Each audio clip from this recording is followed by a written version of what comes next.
Hello and welcome to anyone who may be following us today. I'm here with my usual co-host, the amazing, the magnificent Karin Gatrnik. Hi. So today's session that we're going to be discussing is on Raymond Hollowell's book, as always, Working with the Law. And this particular chapter is the law of non-resistance. Now, when I first started thinking about law and non-resistance, even in the beginning, I started thinking, well, this doesn't sound right. But then I started realizing that it's actually quite a good chapter, especially if you happen to be in some type of business or you provide some types of services and things like that. So he does talk about that. Uh, do you have any thoughts in the beginning here, Carmen, before we start with this, or should I just start going, or what do you want me to do? You're the Yeah, boss. I want You're to the say, boss today. You're the this is boss. this is a really good chapter because everyone is practicing resistance when obstacles come the way and you have some stones on the path. And this is non-resistance. To come in the state of non-resistance, then you are in the flow. And it's interesting what Raymond Hollowell tells us in this chapter. Yeah. um, okay, I'm waiting for your Okay. readings. So have I been given permission to start reading, or Yes. Yeah, here boss is lady? Lee is Yeah, it says Lee reads. Okay, so right off the bat, he starts with a quote from Matthew 5:39, where he says, "But I say unto you that you resist not evil."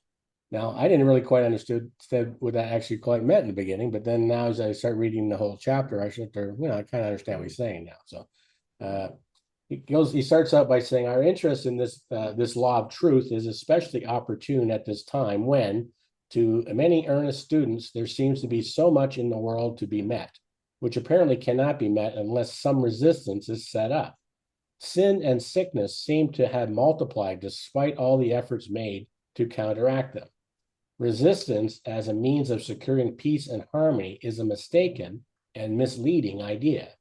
True harmony cannot come from inharmony, nor peace from discord. Resistance fails because it is not in accord with harmony and order, which is the law. Right.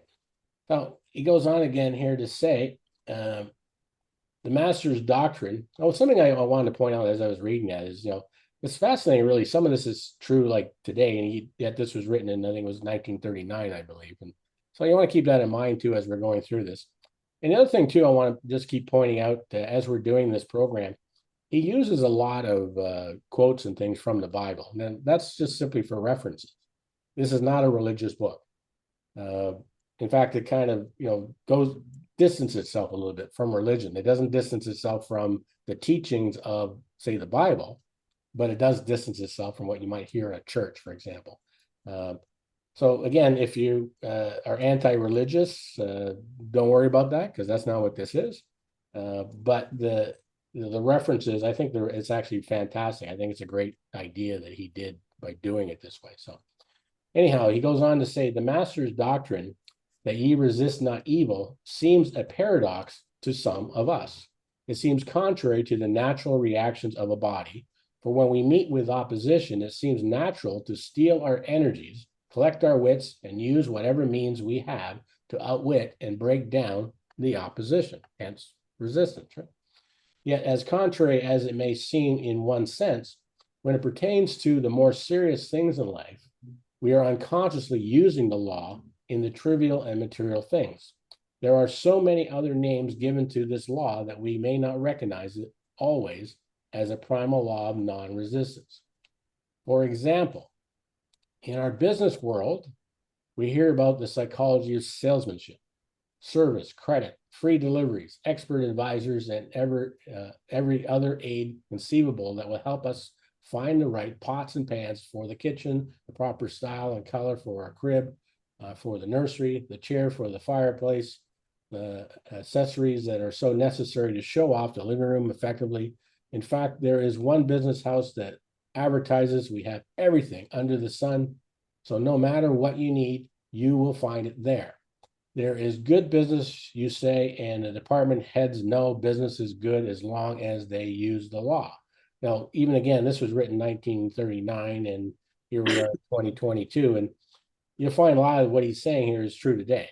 Like there are companies out there that basically tell you that they have everything under the sun. You got like, I'm not so much sure about Austria, but like Canada, United States, you got Walmart's and, one big store in Canada is a Canadian Tire store, which used to be just an automotive place. And now it's a department store. Got everything you can think of. Yeah, it's Even, in Austria the same. We yeah, have everything here. Yeah, yeah, all the big stores and yeah, shopping malls. right. So, and this is going into a business mind of non-resistance, like, come to us because we have everything you need. You don't need to go anywhere else, right? Hmm. So we're opening the doors, basically, come on in, right? So, and that he goes on here saying, this part too, like, why do you suppose they keep the doors wide open in the stores where you shop? Now, I was just thinking that the other day. I was at it's a grocery store in not too far from where I live, and as you walk in the front doors, there's also like an area where they've got these little things that you walk through to enter. Uh, I don't know, like a gate as you walk into the store. Like it's the front entrance way, you can get a shopping cart and all that kind of stuff. But then when you walk in the store, they got an exit side and an entrance side, and you go through, it's obviously green for go, but these little gates that open up, and you don't even have to push them. As soon as you walk towards them, they automatically open. And there's a voice that says, "Welcome to our store." Like, talk about non-resistance. Just come on in. And even the main entranceway, when you come in, you don't have to do anything. The door, as soon as you walk up, the door slides open. The only Hmm. thing you have to do is go get your own cart, your shopping cart. I'm waiting for them to somehow have some automation where it just gives you one. Like, but that hasn't happened yet. So, he goes on, I'll just repeat it again. Why do you suppose they keep the doors wide open in the stores where you shop? Certainly, it is not to let the fresh air in. It is to let prosperity come into them without even having to swing open the doors. Have you ever noticed the number of people who walk through an open door in comparison to the number who open a door? Have you ever wondered why stores like the 5 and 10 or the 25 cents to dollar stores prefer to use the basement instead of a second floor? It's easier, and think about that. It is easier for people to walk downstairs than to climb up. Of course, they eventually walk up the stairs when they come out, but it is the first thought of the people that directs them to go down. You will note that this psychology is used freely in any large business. They often employ men and women to study ways and means to interest and attract customers. They study the law of non-resistance and the simple ways it can be used upon the public. Now, one thing we do have today is elevators, so you don't necessarily have to walk up. Uh, Yeah. but the whole philosophy of the idea that it's simpler to go down than it is to go up is smart. Yes, And it's absolutely smart. like, let's Yeah. go down here and see what they have to offer, because this is maybe they got the specials are downstairs. Hmm. So you're going to go down because it's easy. Then you find all the specials, and then you got maybe a problem carrying it up the stairs. But Hmm. like I said today, we have elevators, so you don't necessarily need to do that. So he goes on to say here, uh, a salesman will study the ways and means of selling an article. He will approach a customer and present his product in a careful manner. He will bring out comparisons with other similar products. He will praise his product and show off all its good points, trying all the while to avert any objection or argument in the customer's mind. Now, in this manner, he builds up a positive sales talk and leads his customer to a positive acceptance.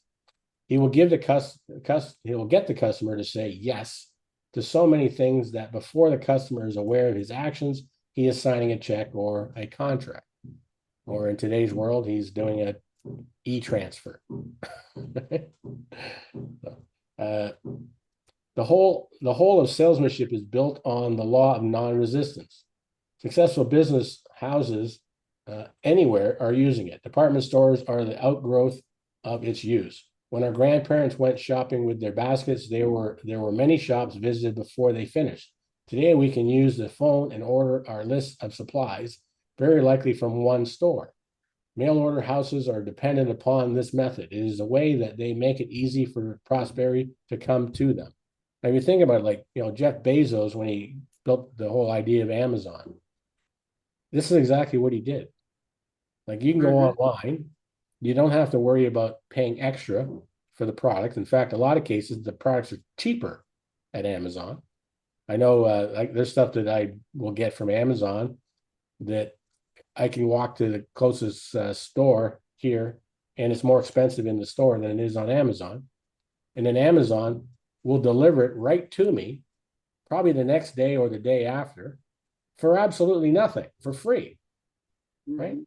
Like, that's crazy. Granted, you do pay like a $10 fee monthly to get their Prime delivery service the next day or 2 days, that kind of thing. But Yeah. one delivery could cost you $10.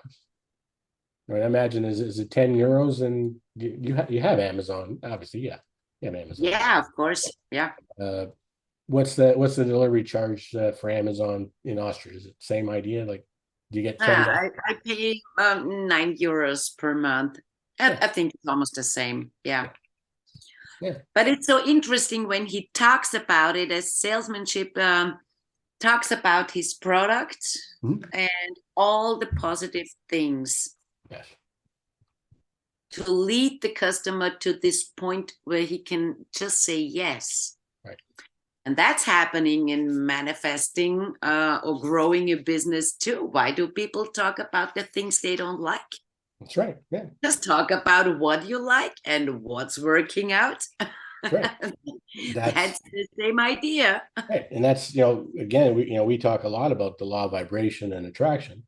So by talking about the positive things, you're not putting up a resistance to receiving the things that you want. So that's the law of non-resistance right there, focusing on the positive, the things you want, not the things you don't want.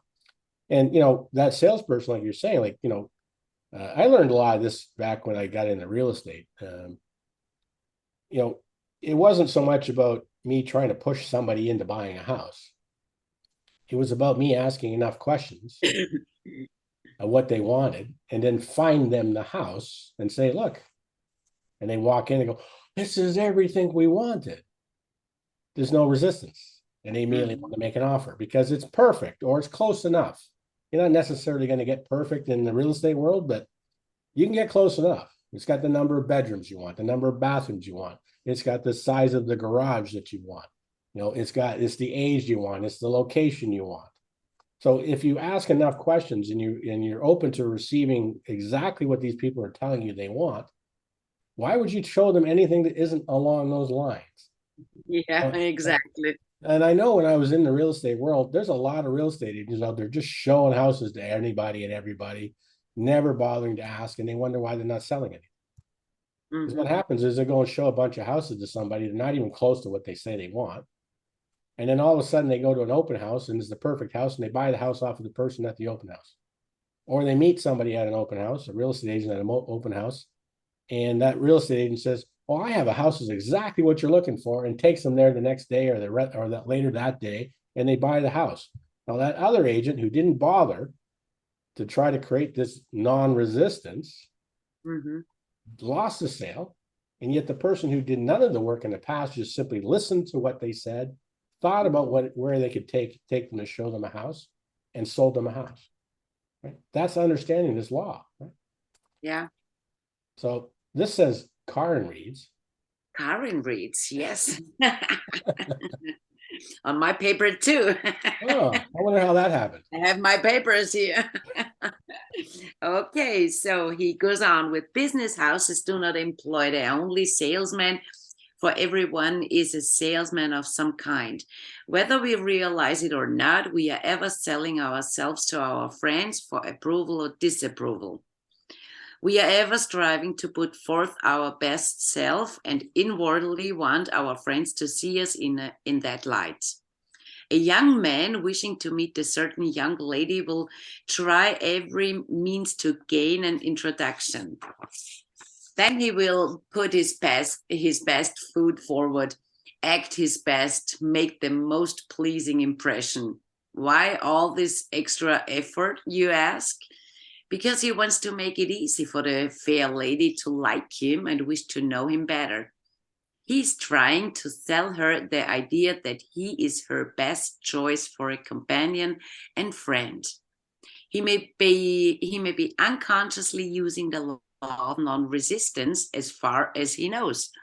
It's the same like the salesman talks about his best product. Yeah. So the same Yeah. way as That in the that case, young in that man, case, the young man is the best product, right?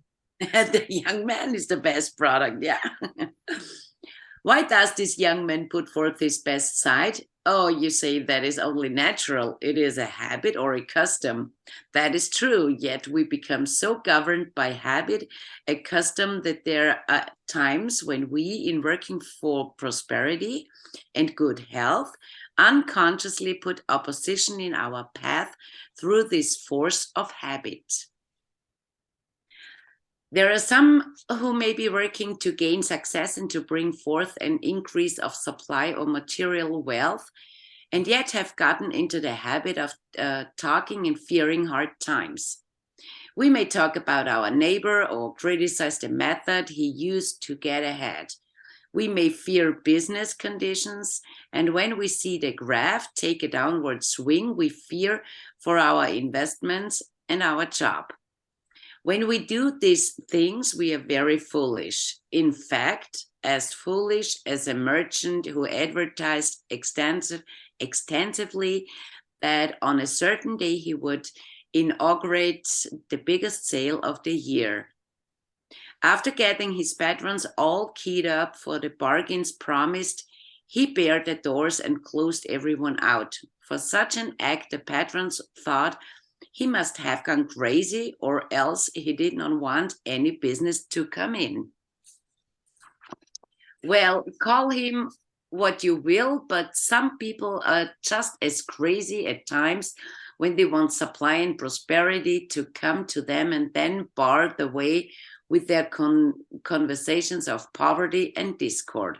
Yeah, we see I that a don't lot, don't see, we? Right? pardon me? We see that a lot, don't we? Yeah. Yeah. This is exactly when something comes up what doesn't work as we want to, everything is bad, and that's natural Mhm. at many people to focus on what's going wrong. Yeah. Yeah. We all do it. And the more you can learn not to do that, the more likely you're going to live the life you want, right? Yeah, I don't say they are crazy, but I know they haven't learned how to think right, nor are they wise to the law when they joke of the influx of good with negative chatter. One student wrote me and said, I'm working hard over limitations, for I have had enough of it. My answer to her was, cease working over limitation and work only for prosperity. Yeah. The law does not require us to work over or against the things we do not want, but it does require us to work with and for that which we do want. We dare not give our time, thought, and energy to that which is opposed to what we want. That is setting up a resistance contrary to the law and bearing the way for our good to come in. How then shall we work for prosperity? By being non resistant and in agreement with all that is prosperous and using every means at our command to make it easy for prosperity to come in. Right. That's the key. And we always talk about that. You have to be open Yeah. to receiving it. And we Yeah. don't. That's that non-resistance. Like that's the problem is people say, I want this, I want that, I want this. But we set up these walls. We down deep inside say, oh, I'm not deserving, I'm not worthy, I'm not capable. And guess what? You're resisting. And yet all you Mhm. need to do is just open the door and allow it in. You know, get those Absolutely. get those sliding doors, in your own life and have it so the prosperity can walk right through the door. Yeah. Yeah, like this young lady when she talks about the limitations, and I could find myself in this lines in this paragraph Yes. when he talks about thinking about limitation, and I had really times when I thought, okay, I have to clean up my vibration. Yes, that's a good thing, but not for the rest of my life. At one point, I had to say, okay, it's enough. I cleaned my vibration Yeah. and now focus on prosperity, focus on success and wealth and health, and not on the limitation. Because when we put the focus on the limitation and what's going wrong, what is false, we are in the vibration of limitation, Yeah. And you block, poverty. right? You're resisting all the Yeah, good that's coming to you, that could be coming to you. Right? yeah, Now, I've known you for a while, and you're a person that's doing exactly this. Things are getting better on a daily basis, uh, and for myself as well. And in fact, this is the kind of thing you teach your clients. A good example is I was just curious as I started thinking about the horses that you work with, and uh, they're picking up on the vibration you're in. yeah, So they feel the resistance, right? And absolutely. and when you're not resisting, then the horses pick up on that positivity and they want to come closer to you. They want to be around you, right? So it's fascinating. Like these laws, uh, animals actually probably know better than we do. Because we've been Absolutely. given the ability to That's, think, right? yeah, They simply, they're basing it on, instinct mostly. Uh, yeah, but we think. So we have that ability to block all these things where an animal doesn't. And I think again, like I haven't had the opportunity to meet the horses that you work with there, but I've seen pictures and I've seen some videos that you put up and things like that, and it's fascinating because that's exactly what they're doing. They're picking up on your non-resistance, and absolutely. if they're in a Yeah. negative, if that person's in a negative vibration, it's because they're resisting the good, they're resisting the positivity. And Mhm. that's kind of, obviously, much better than I am. You're the certified person in this area. Uh, but isn't that something that how the horses are helping in some way? Is they're helping you realize that you're putting up a resistance to the good that could be coming in your life, and then they're also Absolutely. right. Yeah. Yeah, absolutely. Yeah. It's interesting. I still have, sometimes there are days where the horses don't come to me. Really? Yeah. They keep some kind of distance. And yeah, that the first question I ask myself is, what am I thinking about? And how do I feel? In which vibration am I in? And that's interesting when I think about it. And Yeah. what's in the way? What am I thinking about this or that, or this person or this circumstance? Then I see sometimes I am more in the outer world, not in my center. So And that's amazing how they pick up on that. It's almost like we should all have a horse. absolutely, yeah, that would be perfect. Yeah, but what's more interesting is that it can change like this with a snap. This can change in 1 second. Right. Yeah. You can change your vibration immediately, and that's great, and that's what everyone can do. Everybody can do this. Yeah. And But horses are so beautiful because they show us exactly which vibration we are in and if we are resisting. yeah. What's beautiful about that is they're showing you what what vibration you're in, and you probably didn't even realize Yeah. it. Yeah. Now, the other side of that too is I'm wondering, if the horses are staying away from you, is it because they're mad at you because you didn't clean out their stall or something, or is that, are they saying, No. "Come on, Karen, go get a shovel. Let's get going here. It's getting kind of dirty." No, no. I I'm think so that, happy that they can't think, really. and they can't talk, right? Except unless Yeah. did you guys have that TV show over there? It's a long time ago now, Mr. Ed. Did you ever have that TV show, Mr. Ed, where the talking horse? And his No, his uh, I don't know his this. uh, his owner was Wilbur, and the horse, No, hey Wilbur, and they would have conversations. And no, no. I so look it up. have to see this. Yeah, just look up Mr. Ed. I bet you there's people watching us right now that know Mr. Ed. Yeah. Mr. Ed. Okay.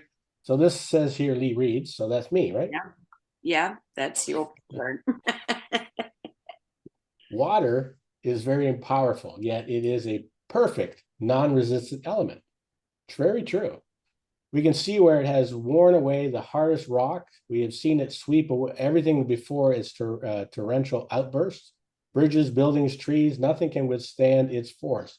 Yet note how the great rivers begin. It starts with a small stream or brook high up the mountain in the mountains where the ice and snow fed it in the springtime.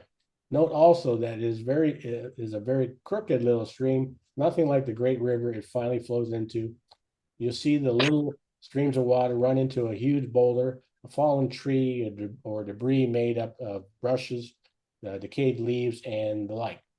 Does this little stream stop with the obstacle and wait for its force to build up so that it can push the opposition from its path? No, the little stream is not interested so much in the boulder or the tree as it is in hurrying along and reaching a larger stream, a river, and then the mighty ocean. It does not waste any time with the obstacle, but quietly works its way around the interference and hurries on. It is urged to meet a river and then be part of the mighty ocean.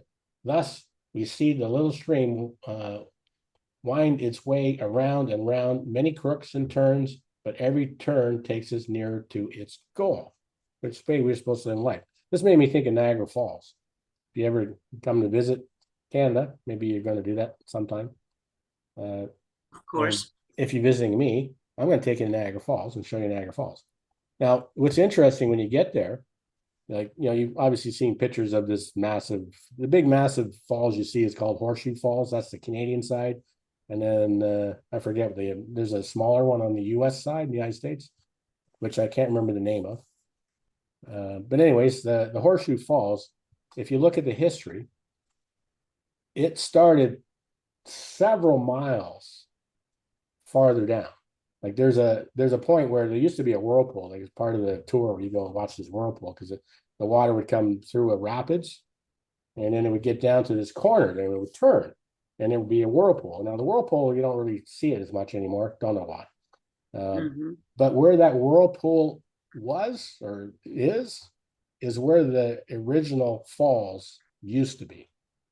And we're talking Really? miles downstream, Mhm. right? And what happened was the erosion, like what he's talking about here, that water just kept chopping it away, taking it away, and moved it to Yeah. what you see today. Again, miles upstream, where this massive Horseshoe Falls is. And it started out as a small little falls way down, right? So that's exactly what he's talking about. And it's fascinating. In fact, it's moving, it's still moving. And the American side, you can see it, like there's like a little island that kind of separates the two areas, and the water comes around the island and forms the falls on the United States side. Now, what's happening is that little island is actually getting washed away.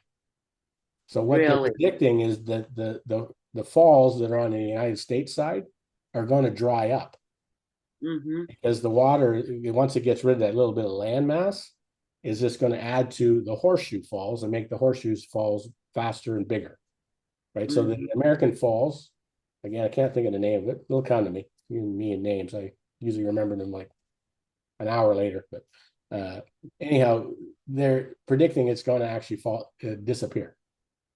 And you can see it if you go there. You can see it. Like even when I was younger, that falls used to be much more powerful, and now it's not. Hmm. It's still there, but it's a lot of rocks and things like that, and not as much water as there used to be. So it's really fascinating, and this happens through nature all the time, and it's really the same for us, isn't it? We can see these little boulders in our lives. We can call it all kinds of things, obstacles. You call it whatever you want. Uh, but it's that power, that's that goal, that passion for what you want is what's going to get you to go around that boulder. It's going to dig that path, right? Like he's talking about, working your way to the stream and getting out to the ocean, which is the goal. Right? Yeah. But nothing stops it. There is no resistance. Right? And Hmm. that's what we need to learn from all this is we need to learn that we can't keep putting up resistance and expect to get where we want to go, right? Because that's what we do. Anyways, he goes on to say here, some people, unwise to nature's method, set up a different one. When they meet an obstacle, they stop their progress to collect their forces and put up a fight to remove it. The resistance they set up causes friction. Friction causes an irritation and inflammation. For this reason, many people's lives are hard and exacting.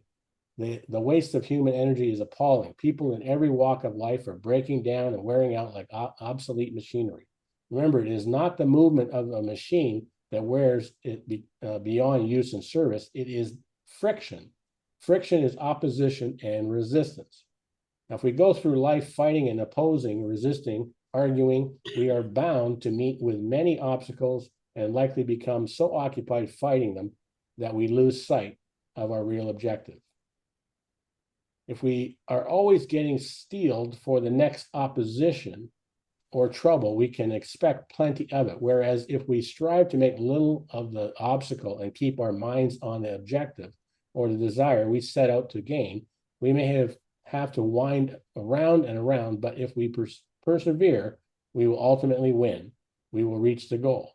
And even some of this resistance you're talking about here, like even getting into fights and stuff with people and holding grudges and things like that. That negativity is resistance. Like you're not going to bring anything good in your life if you're constantly focusing on what's wrong with something. And you see that somebody will get into an argument with somebody, and then 6 months, a year, even 10 years later, they're still mad at that person.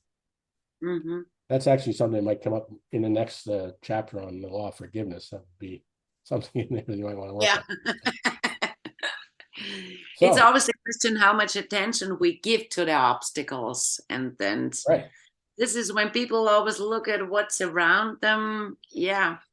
That's what's stopping them from reaching the goal. That's right. Yeah. Just go with the flow then. Yeah. Just go. Right. And that's the thing is, like you talk about that obstacles that you just mentioned there, like stop trying to move it out of the way. Just go around it. Right. Same thing in business. If you're starting a business and you don't exactly know how you're going to get there, just go. And every time you find an obstacle, just find a way around the obstacle, but keep going. Right? Yeah, that's like the water. You're going to look back one day and not even realize there was an obstacle. Yeah. That's okay. So he goes on with another lesson we may learn from the stream is that when it is small and struggling, it has the most difficult time. In the beginning, it will have so many obstacles across its path that it is ever winding around to avoid direct opposition. Silently, it uses the law to be non-resistant, and it grows stronger in force and volume. When it becomes a larger stream and then a river, its path is more direct and the obstacles become less and less. Then it is not far from the mighty ocean. Students are like that. They have the hardest tests and delays while they are yet weak in power and understanding. As they strike out on a new path in truth, the obstacles and tests will be plentiful. The wise ones will not fight the obstacles, but bless them and go on. As they go on with faith and assurance, they grow stronger and become like a great stream and river.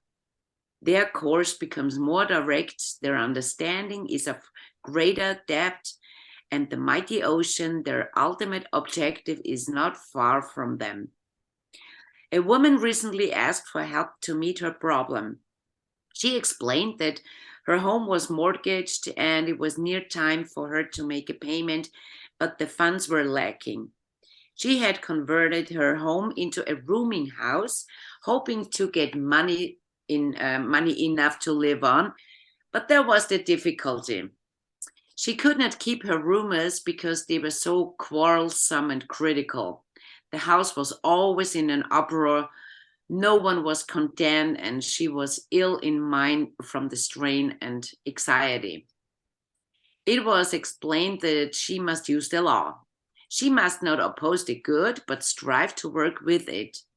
With all the friction and confusion in the home, she must go back and use the law of non-resistance. This she tried to do, but whereas she had been so exacting and unkind, she found it rather hard to be non-resistant. That evening, as she entered the dining room, she greeted her people with a smile. The fox were so startled at the sudden change that they could hardly eat for wondering. That smile was the first smile some had ever seen from her, and others declared it was the first time in months that they remembered. One man was heard to utter when she had gone to the kitchen to fix the dessert, "The old lady is going soft." And more thought so later that evening when they heard her greet one young man who had gotten back in his rant and who was trying to slip up to his room without being seen. She greeted him pleasantly and said she was sorry he had missed his dinner. After a few weeks of this new plan, the woman began to enjoy it. She had become changed within herself. She saw her fox in a different light. Instead of thinking them to be cheats, liars, and a quarrelsome lot, she saw good in them, and she grew to like them more and more as one big family. They too became different. The family gathering at the table was looked forward to as a happy time and had grown to its capacity. Others had asked to have a room if and when a vacancy You can see it. vacancy occurred. Even the young man who had tried to dodge her because of his arrearage Yeah. had entered into the spirit of the new home and was able to get a job and paid up in full. Needless to say, the payments on the mortgage were met and the home was saved for the widow. She did as she was instructed. She became non resistant to the good. She made light of the many obstacles and confusion that appeared and slowly worked around them. She helped in mind her objective. This in turn melted down the hardness within herself and then reached others. Though she appeared to be going soft to some, in doing so she reached her goal and was victorious. Yeah. That kind of behavior is actually, it's not about going soft. It's actually about getting stronger. You're Absolutely. not getting caught up in all that negativity and focusing on the problems. And it's interesting, he's talking about even like the gentleman that was behind on the payments. For her being non-resistant to the issues, it improved his vibration, which led him to getting a job and then therefore never having another problem again. Right. So Yeah, everybody wins when you're absolutely. non-resistant. Yeah. And again, like, you and I have talked about it many times in a lot of different situations where, people get so caught up in the problems and then they wonder why the problems keep coming. Yeah. Right. It's because you're setting yourself up to receive something to resist. Mm-hmm. And again, even, we were just talking about holding grudges and things like that with people. That doesn't help anybody, right? Especially No, you, right? Especially you. no. So he carries on here and he says in another verse, Jesus expressed the law more simply. He said, I say unto you, love your enemies, bless them that curse you, do good to them that hate you, pray for them that despitefully use you. In studying his statement one night, it says that's one night at first think the master was favoring the enemies. The opponents, not at all. Jesus was speaking to all who desire to use the law. To extend a loving thought to anyone or anything removes the opposition and enmity that once seemed there. This removal must first be in the person's consciousness. Once the thought of enmity and enmity is removed from your consciousness, the person who doesn't, that's English is a second language, is gonna, how do you say that word? Enmity. Enmity. Enmity is, yeah. So once the thought of enmity is removed from your consciousness, you will not attract the same conditions again. That's right, right? Yeah. Do good to them that hate you, because in doing good, you are raised above the thought of hate and hate then cannot be touched in your life. Yeah. Bless them that curse you, and pray for them that misuse you. Why? Blessing calls forth the highest good within you. The highest good within you can only attract the highest good from another. To attract such good, you are running around all opposition and abuse. Thus, to live the law with others about you does not especially favor the others so much as it favors you. It affects others in that it takes away from them their weapons of hate, malice, revenge, and the like, and their love and interest will be reciprocal with yours. He goes on to say, if a man resists a situation, he will have it always with him. Think about that. That's true. Like whatever you resist persists, right? If he tries Mm-hmm. to run away from it like a shadow, it follows him, and repeatedly he will meet it again. If he ignores the hardness of the condition and fearlessly works around it, he will find a time when the hard condition will have been absorbed and removed. Accept the conditions as some evidence of good.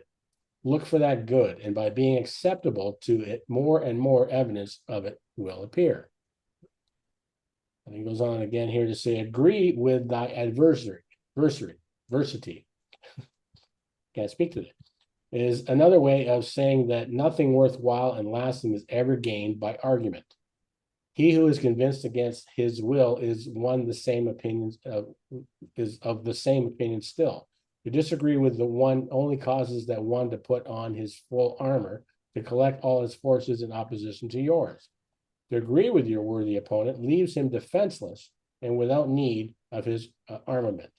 To offer no resistance makes it easy for one to be amicable, and he who thought himself your enemy will find it a pleasure and a privilege to be your friend. Like things like that, even like I see people all the time too, where they, just can't let go of stuff. So they always want to send somebody something just to annoy them for the day. And the best thing that way to handle that is just ignore it. Right? And that's what that is. Just ignore Yeah. it. And guess what? That person that wants to bother you will stop because there's no point. They're not getting anything out of it. Right. Yeah. And it's not affecting you because you're ignoring it. Right. That's like going around those boulders and things like that. Is there something you wanted to say, or that's something you wanted to say? No, No, no. I look like you were going to say I was something. just thinking about it because the first time I read these pages, I thought, oh my God, I'm working with the law of non-resistance with my clients. That's exactly what I do with my clients, to clean up the resistance. And that's what I tell the people.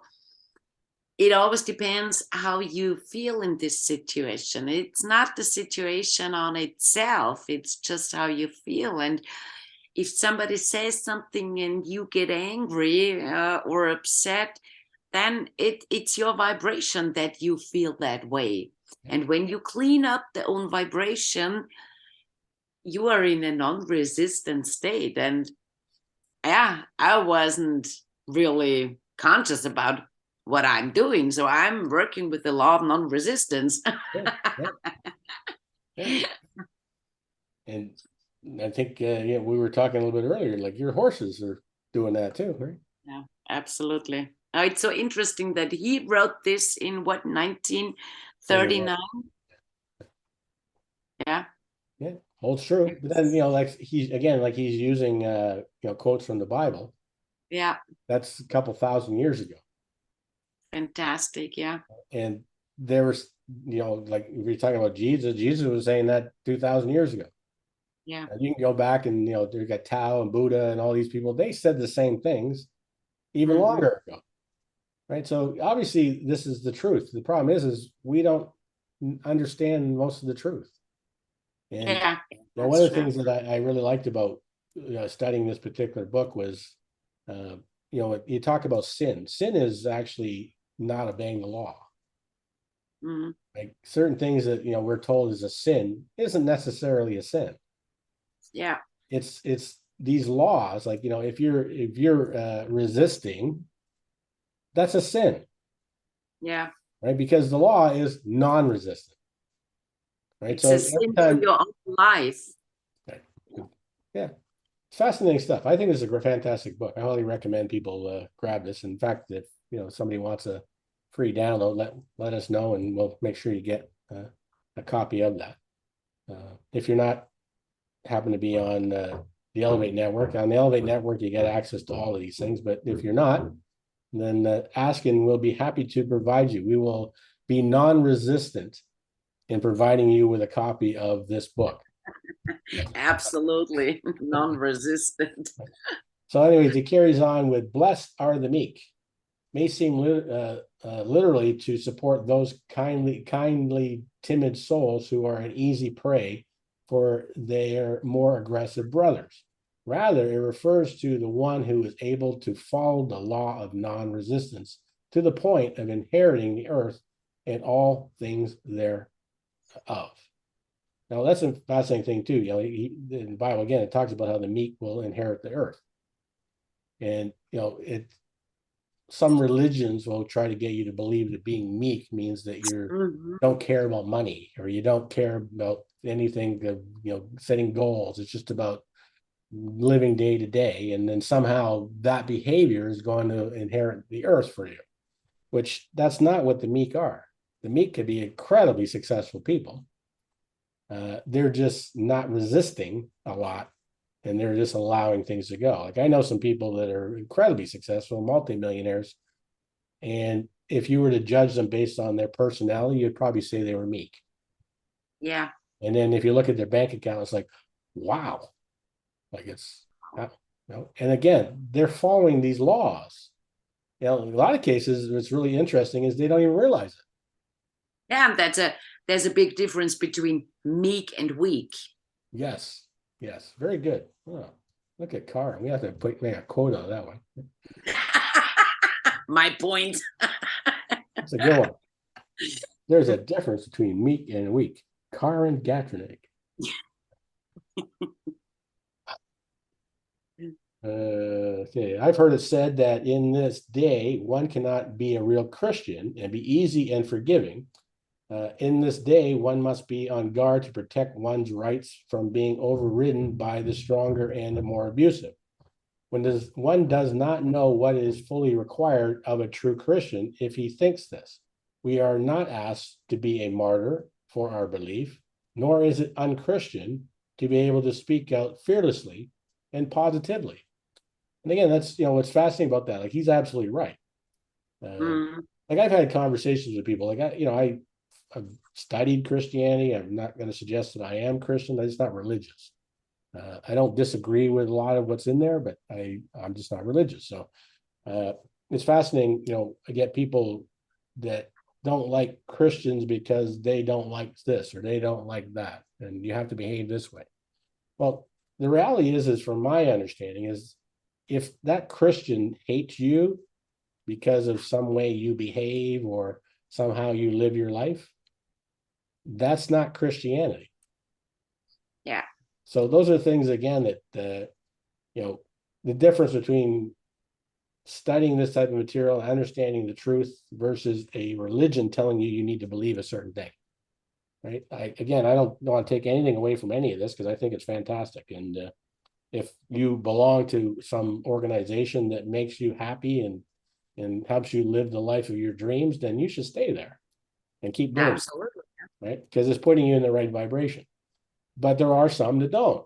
In fact, it's almost seems like they're doing it on purpose or something. I don't know what the purpose of it is, but when you really study this type of material, you start to see, and that's what I like about it. So now he goes on again here to say, now the law reads that we attract what we expect.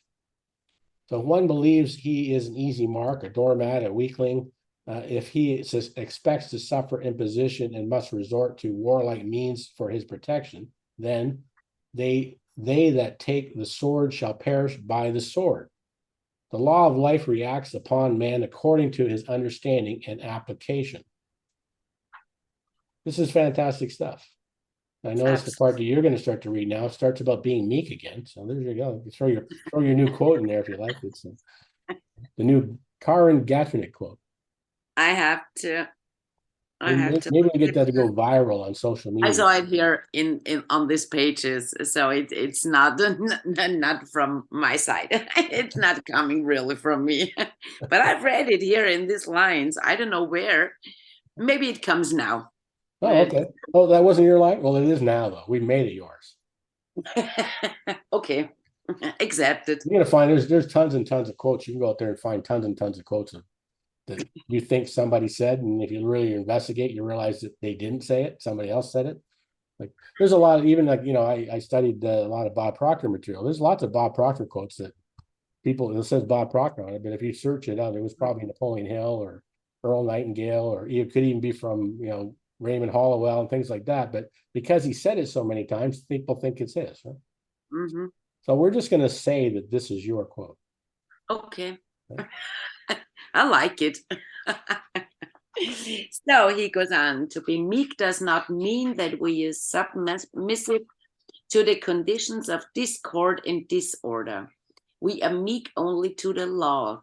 Such meekness gives us the power of spirit. Jesus was so strong in spirit that his spoken word was like a two-edged sword. It beat welts upon the intruder like a whiplash. Jesus, though a humble man, was no example of weakness.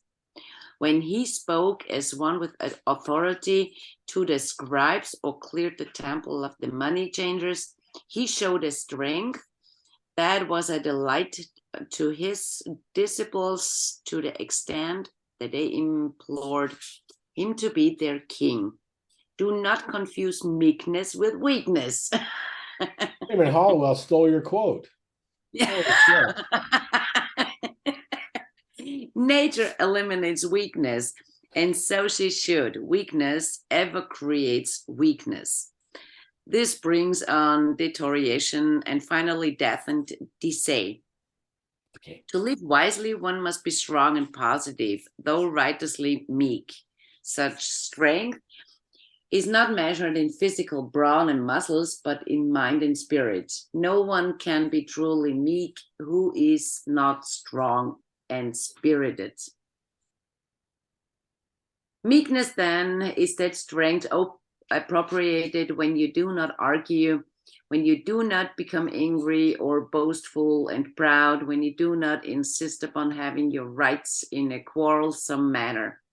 Meekness is the steel of one's nature. It is enduring. Meekness is the strength by which you win an argument by refusing to argue. When differences of opinion arise and your opinion is right, the real victory lies in the fact that right is right, regardless of what others may say about it. So in science, we recognize the spirit of meekness as cooperativeness, persistent application, accurate computation, perfect harmony, symmetry of design and color, and so forth. Possibly the simplest illustration can be seen in our application of the law in nature.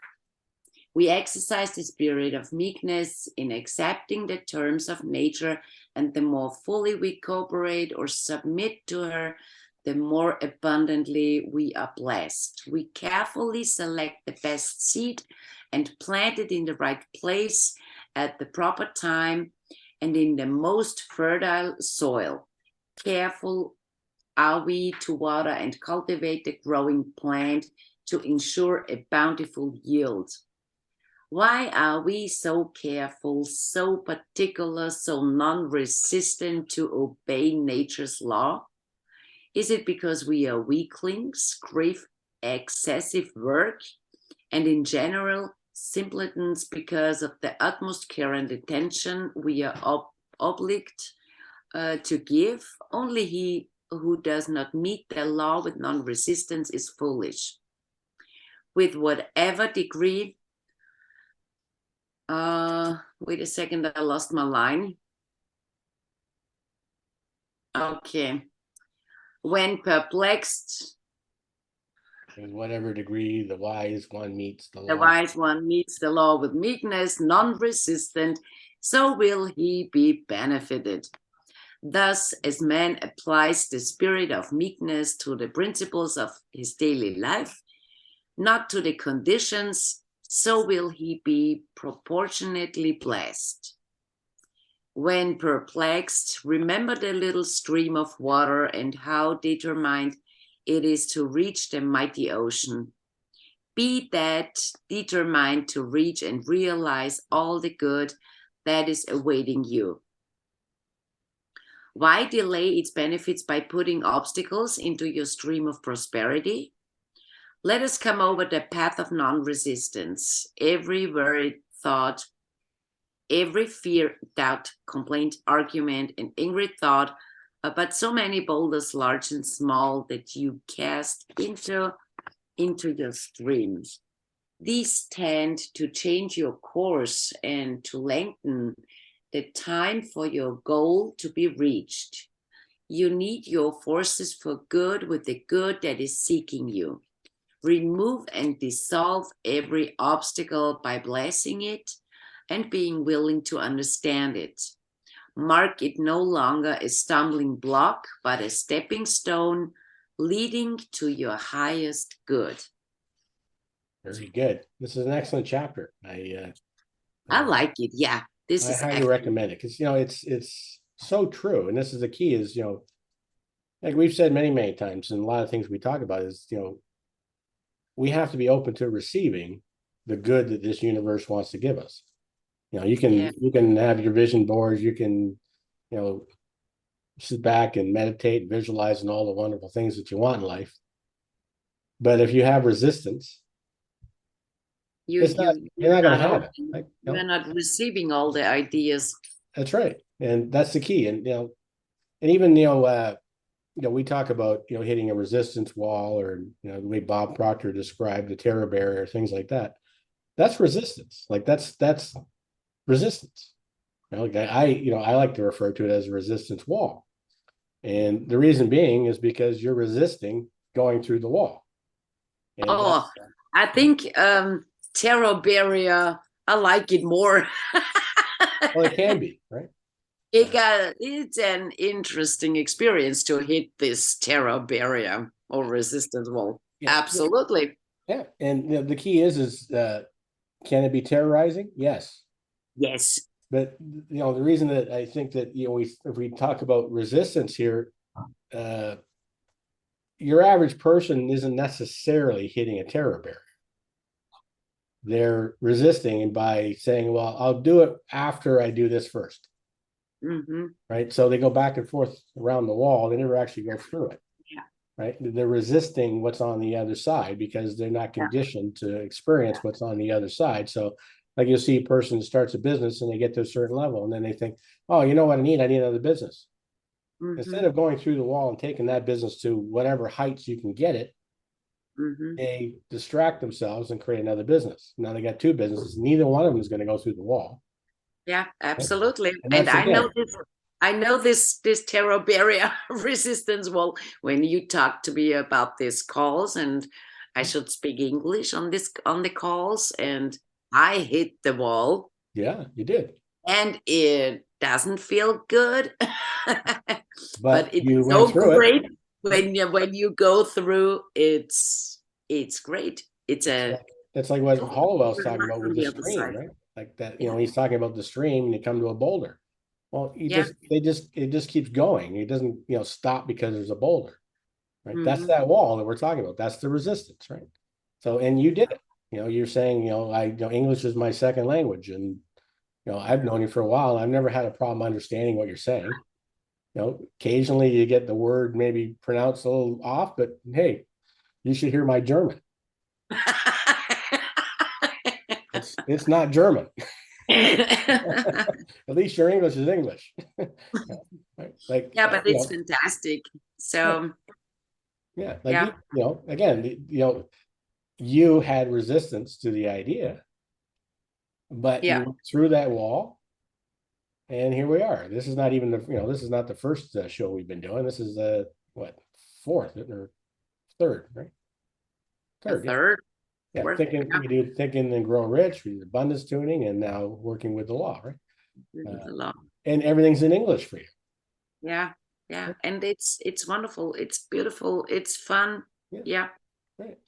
So this is again, this is a great chapter. I think the whole book is. And again, if somebody would like to get either this chapter or the entire book, reach out to one of us. We'd be happy to send that to you. There'll be no resistance from our end. We'll just do it. You get a PDF download for this. And of course, if you'd like to learn more about these things, or you've got some other issues in your world that you'd like some help with, you can always reach out to Karin at it's karingatronig.com, and of course myself, liamjenkins.com. And something too that on Wednesdays we have what we call a roundtable. You can reach out to us. We can show you how to join up on the roundtable. It's not done live. It is live, but not produced on any social media. It's a private type group, and we basically just discuss ideas, and we mastermind ideas. And from what I understand, Karin is going to be doing something very similar in German. Is that correct? Yes, it's correct. Yeah. Okay. I created the German roundtable. So we want to bring all the ideas on the table and Good. discuss And discuss in German.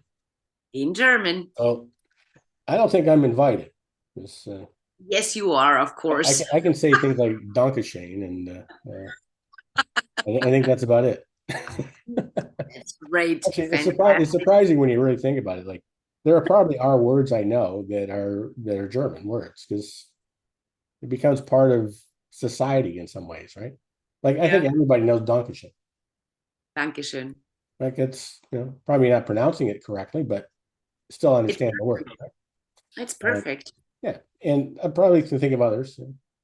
Isn't beer German, or like? Ja, genau.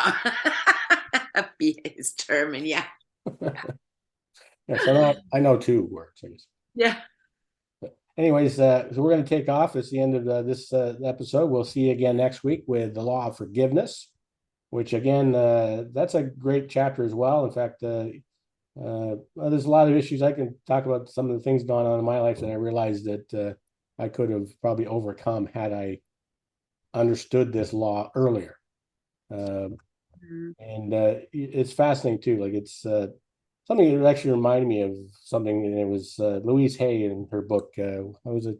Change Your Mind, Change Your Life. No, what's the healing book that she did? It was Louise Hay. It was really massive success. Yeah. Heal Your She's Mind, Heal Your Life, great or something like that, lady. right? She's a great lady. Yeah. And I think that you'd find that the law of forgiveness has a lot to do with what Louise Hay was talking about. Hmm. It's just that non-forgiveness that causes a great deal of problems in your life, especially with your health. Yeah. So hopefully you'll come back and visit us next week. And again, thanks for joining Karin Gatronig, and I'm Lee Jenkins. Any final thoughts before we go, Ms. It was Karin a Gatronig? great chapter, and I'm looking forward for next week. Yes. Okay. See you later. Nice to talk to everybody. Bye.